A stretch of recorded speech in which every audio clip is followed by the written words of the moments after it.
lagi bohong. Aku hanya memikirkan satu peraturan penting. Kenapa kau lakukan hari ini kalau kau bisa melakukannya besok? Hahaha. Few moments later.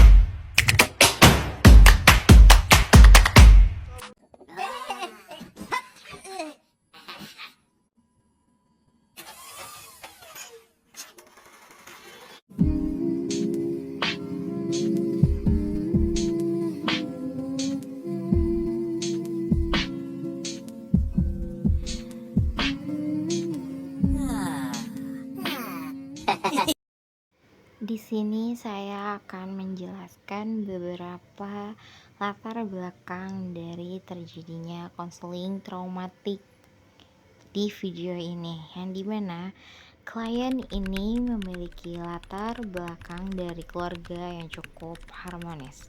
Namun karena kurangnya keterbukaan klien terhadap orang tuanya, maka membuat klien menjadi merasa sendiri. Sebelum klien melakukan konseling, ia siswa yang sangat murung dan pendiam, serta menjadikan dirinya sering menjadi bahan olokan hingga pembulian. Karena terjadinya pembulian dan olokan ini, maka terjadilah konseling. Setelah terjadinya konseling ini, harapan klien dapat lebih terbuka dan ingin menjadi pribadi yang lebih percaya diri, berani, dan lebih bisa mengontrol emosi, serta dapat lebih terbuka terhadap orang tuanya. Terjadinya konseling ini bersifat informasi dan membantu serta membimbing klien dalam menangani kasus yang sedang dialaminya dengan bersifat kerahasiaan yang ada pada layanan bimbingan dan konseling.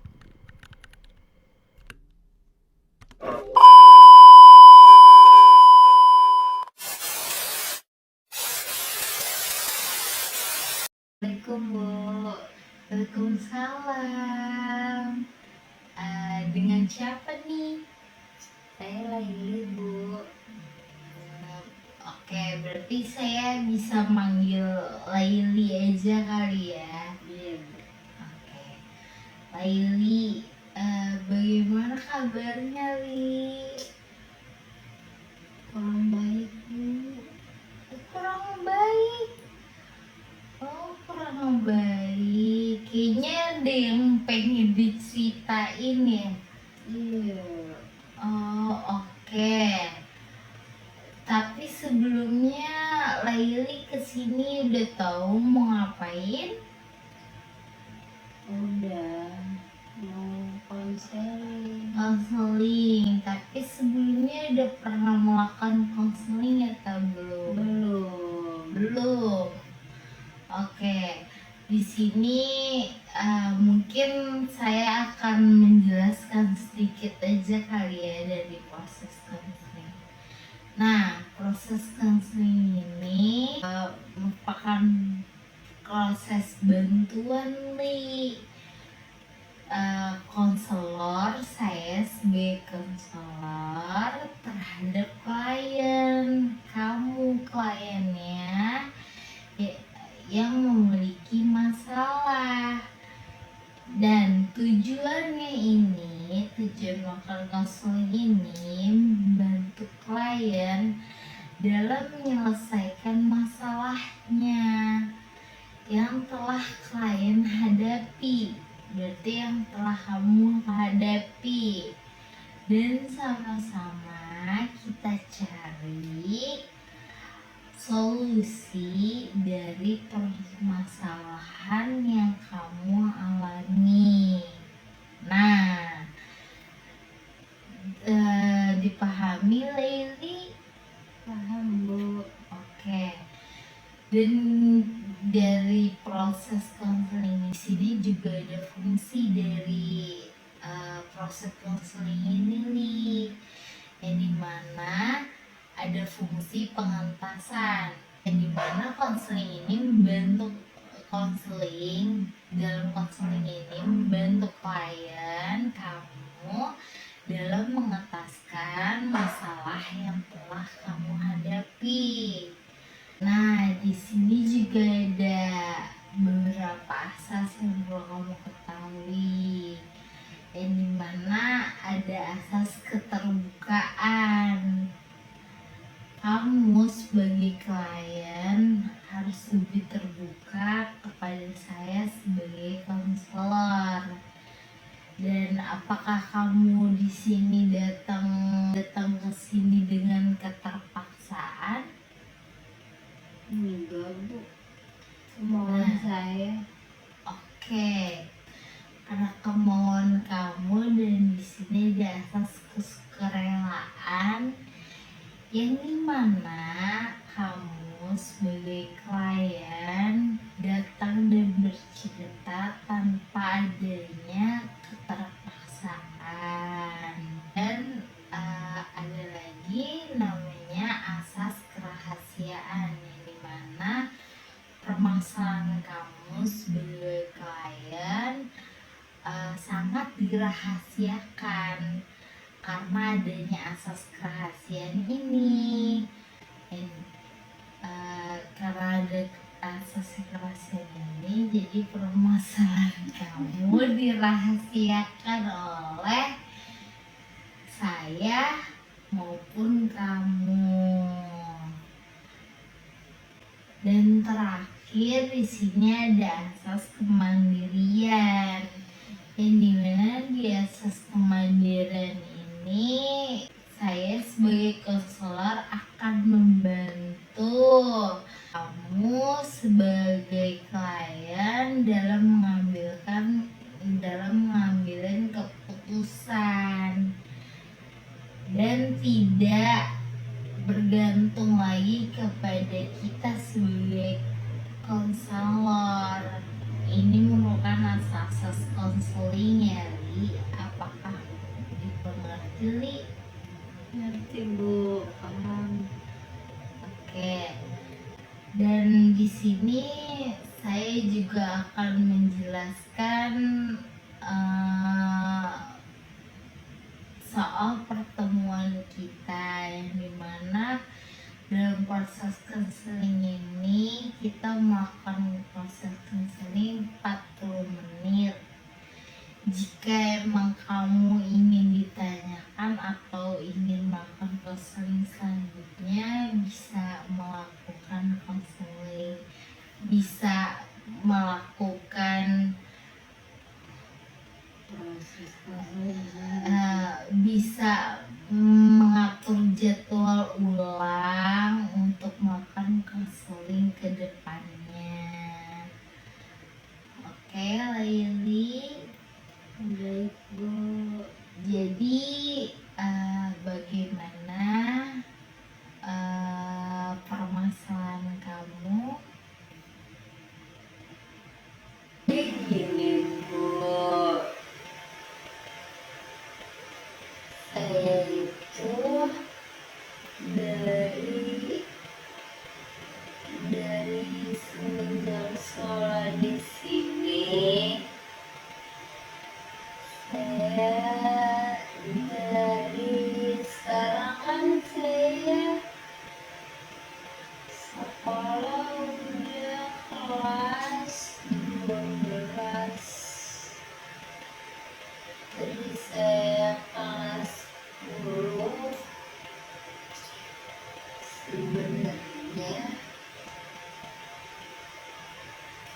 Sebenarnya saya udah dibeliin ya Allah, dibeli kalau bisa dibilang hebat. Cuman saya udah nunggu sampai sekarang. Saya sekarang tuh ngerasa kurang percaya diri sama diri saya sendiri. Jadi ketika saya mau berusaha lihat teman gitu, terus ada temen yang mau deketin saya tuh gak mau gitu, kayak menjauh gitu, karena saya mikirnya takutnya orang itu tuh membuli saya gitu. Itu kan jadi ngerasa bisa jadi trauma buat saya gitu. Gimana ya Bu untuk mengendali itu? Jadi bikin kamu menutup diri ya? Iya, waktu itu dulu juga saya pas kelas 11 saya kena di kepala sama kakak kelas. Uang saya diambil gitu, cuman saya nggak berani melawan Bu, karena saya juga takut sama dia.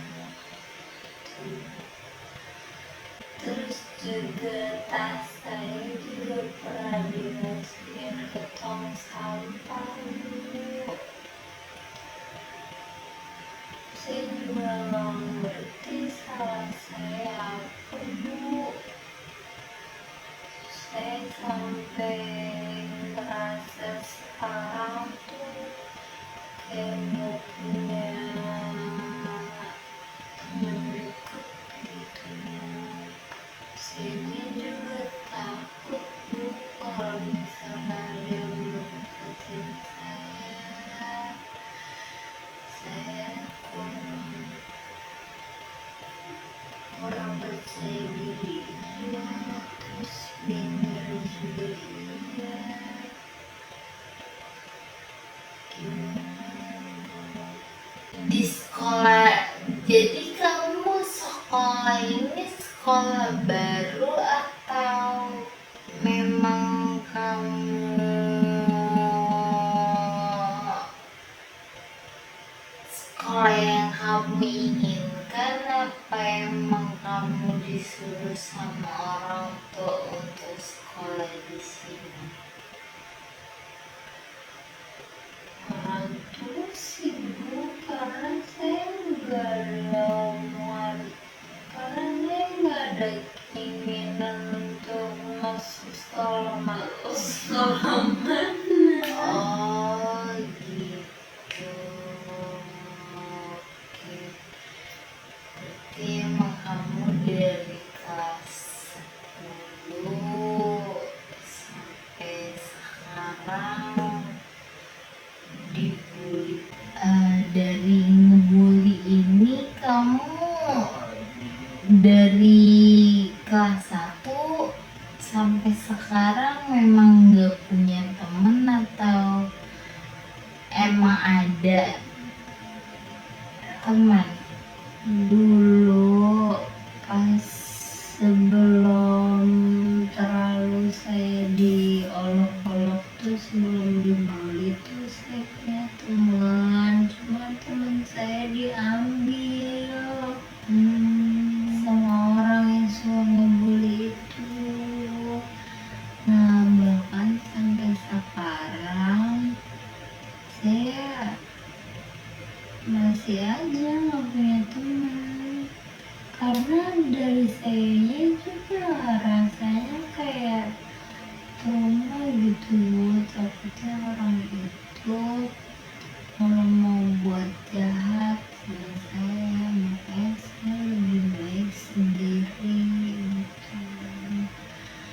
saya juga menutup diri Bu, makanya saya nggak ngerti gimana,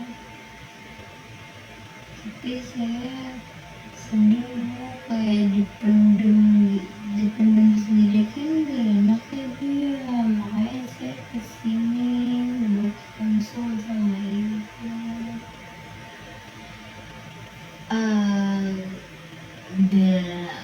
Tapi kamu pembulian ini dari kamu masuk sekolah sampai sekarang, Iya, atau dari ikut dibully? kelas 10 saya punya teman tadinya,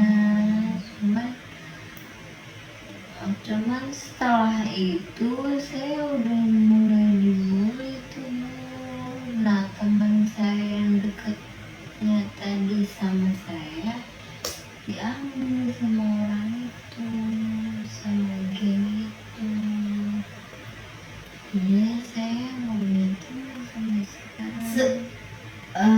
Setelah kamu dibully gitu, semakin kamu, kan kamu sekarang udah kelas 12 ya, apa kamu nggak melawan atau bilang ke yang ngebully kamu kalau kamu tuh sebenarnya nggak suka dibully kayak gini, atau kamu bisa bilang ke guru biar kamu dibela gitu? Nggak berani Bu saya, karena saya ngerasa saya nggak punya kekuatan buat balas dia. Makanya saya tidur aja gitu. Takutnya malah kalau saya ngomong ke dia pun dia malah makin membuli saya gitu. Tapi orang tua kamu tahu kalau kamu suka dibully? Nggak tahu, Nggak tahu. nggak tahu. Nggak tahu. Jadi kamu memang pendem sendiri ya? Berarti tadi kan kata kamu jadi menutup diri dan kurang percaya sama orang lain ya. Dari kejadian itu diri kamu jadi memang menutup diri dan nggak mau terbuka sama orang lain ya. Iya Bu. Kenapa kamu tidak mencoba bilang ke guru gitu, atau orang di sekeliling kamu, ada nggak yang dekat atau yang emang sering kamu ajak ngobrol? Nggak ada. Gak ada, berarti kamu memang sendiri. Berarti kamu memang mendem sendiri permasalahan kamu ya. Tapi orang tua kamu sempat dari diri kamu pengen bercerita nggak ke orang tua kamu? Pengen dulu, cuma saya takut sama orang tua saya, takutnya saya yang dibilang masa begitu aja nggak bisa ngelawan gitu. Di sini lebih baik berendam aja dulu. Kalau soal itu mah karena orang tua saya juga agak sedikit apa sih tegas gitu. Saya juga banyak tekanan juga di rumah juga.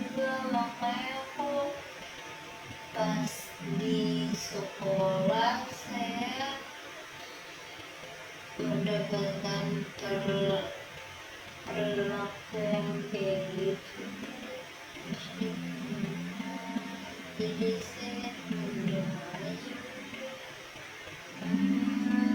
Berarti kamu mau suka mendem permasalahan kamu itu ya.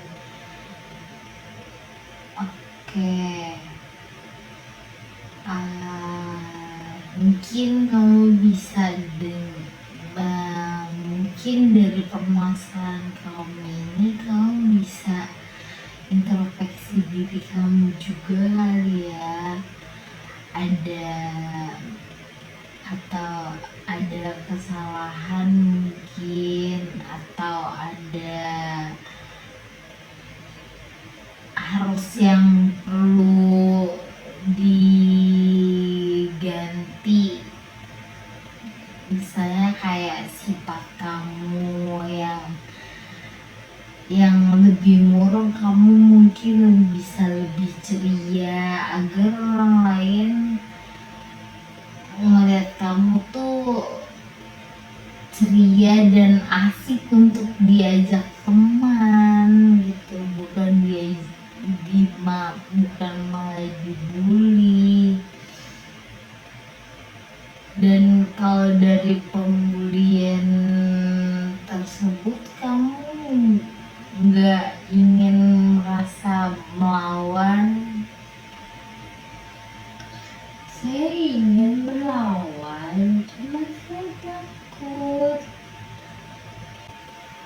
Dari permasalahan kamu itu dibully, kamu bisa melakukan perlawanan, atau memang kalau kamu takut tambah dibully dengan kamu melawan, kamu bisa bicarain baik-baik ke dia gitu, kayak saya tuh nggak mau dibully, saya tuh capek dibully terus gitu. Atau kamu bisa mungkin bercerita sama teman-teman yang di kelas kamu yang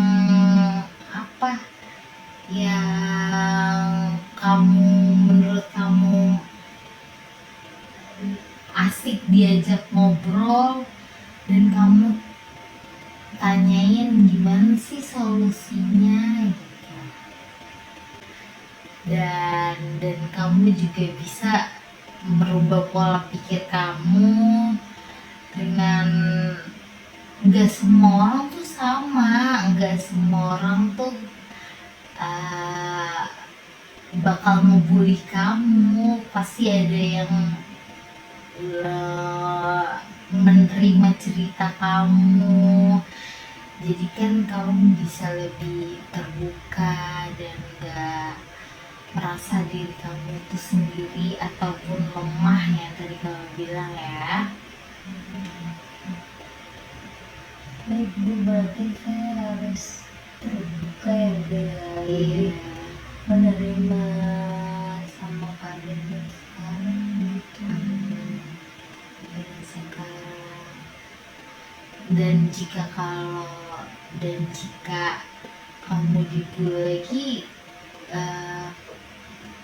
bagaimana? Iya, saya lawan. Maksudnya gak usah takut.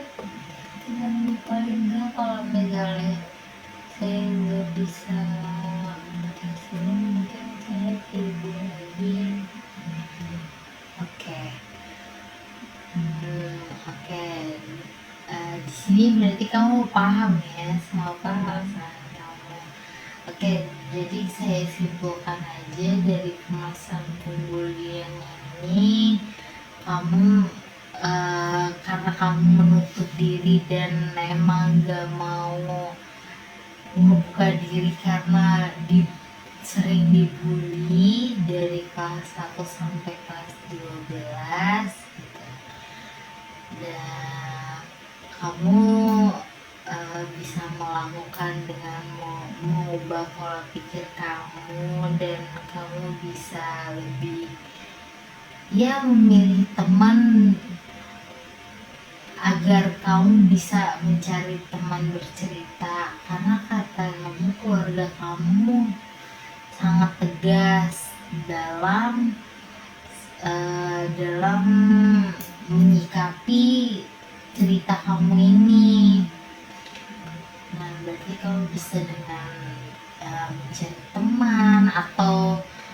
kamu lebih menyibukkan diri kamu dengan kamu ngikut-ngikut event-event atau ngikut-ngikut les-les atau ngikut yang emang kamu jadi bisa lebih berkomunikasi sama orang-orang banyak, nggak murung, nggak tertutup kayak gini ya, Li. Baik Bu. Oke, ada yang ingin diceritakan lagi, Li? Udah cukup. Udah cukup. Oke, berarti kita akhiri aja proses konseling ini. Jika kamu ingin melakukan proses konseling lagi, kamu bisa mengatur jadwal kita, pertemuan kita selanjutnya lagi ya, Li. Oke, kita akhiri dan semoga kamu bisa lebih upgrade diri ya ke depannya dan lebih semangat lagi, lebih bisa membuka diri dan agar lebih ceria ya, Li. Oke, kita akhiri konseling ini. Sebelum kita akhiri konseling ini, kita berdoa ya, Li, ya, semoga kamu lebih bahagia dan lebih bisa mengontrol diri kamu. Oke, berdoa dimulai. Oke, berdoa selesai. Saya ucapkan Assalamualaikum warahmatullahi wabarakatuh. Waalaikumsalam Bu, terima kasih Terima kasih banyak.